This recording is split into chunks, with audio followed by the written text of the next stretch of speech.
Okay, thank you Lord. Another sapatos na naman na katas ng aking pananampalataya sa tinapos na nagawa ni Kristo. Ginamit niya yung aking YouTube channel kung bakit ako nakakabili ng ganito. Ayan siya. Ayan. O diba? Funky ang color.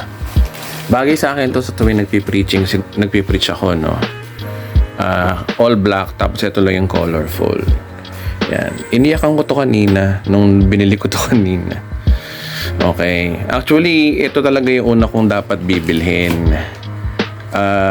Ang misis ko lang kasi may gustong bilhin to eh. Pero nagustuhan ko na rin tong Adidas. Yun nga lang, di ko nagustuhan yung presyo. Okay. Pero okay na rin. Biyaya ng Panginoon. Tapos na nabili na eh, no?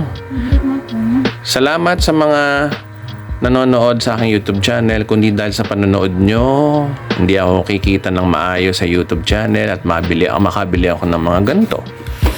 Yun ay malaking bagay na sa mga nanonood sa aking YouTube channel.